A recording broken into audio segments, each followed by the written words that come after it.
Πάμε να δούμε πώς θα φτιάξουμε bone controllers στο Moho. Το πρώτο που θα κάνουμε είναι να φτιάξουμε τα smart bones όπως τα φτιάχναμε κανονικά. Ας πούμε ότι αυτό που θέλουμε να κάνουμε είναι controllers για να κάνει το κεφάλι κίνηση δεξιά-αριστερά και πάνω-κάτω. Πρώτα λοιπόν θα φτιάξουμε έναν κύκλο, μπορούμε να του δώσουμε και μία διαφάνεια. Πολύ σημαντικό όμως είναι, πηγαίνοντας στο layer αυτού του κύκλου, κάνοντας διπλό κλικ, να επιλέξουμε εδώ το Don't Render, ώστε όταν θα γίνει render το animation μας να μην φαίνεται αυτός ο κύκλος στο render. Στο επόμενο στάδιο θα φτιάξουμε δύο νέα bones, ένα κάθετο κάτω από τον κύκλο και ένα οριζόντιο δίπλα από τον κύκλο.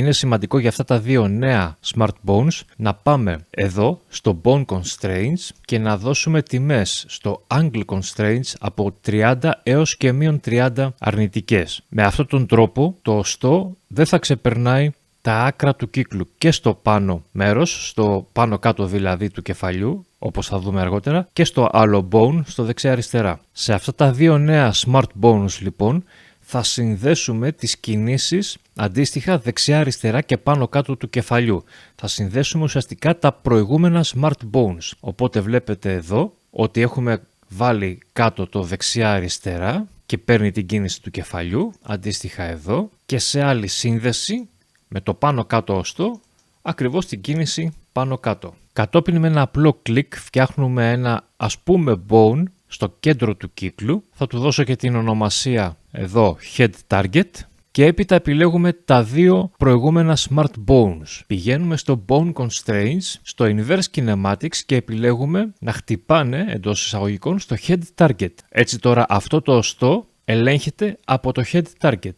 Το ίδιο κάνουμε και για το Smart Bone που ελέγχεται η κίνηση δεξιά-αριστερά του κεφαλιού. Inverse Kinematics, Head Target. Τώρα λοιπόν μπορούμε να μετακινούμε το Head Target προς όποια κατεύθυνση θέλουμε και το κεφάλι θα ακολουθεί. Και αν δεν θέλουμε τα υπόλοιπα οστά να φαίνονται, επιλέγουμε αυτά που δεν θέλουμε να φαίνονται, Side Bone από πάνω και κρύβονται.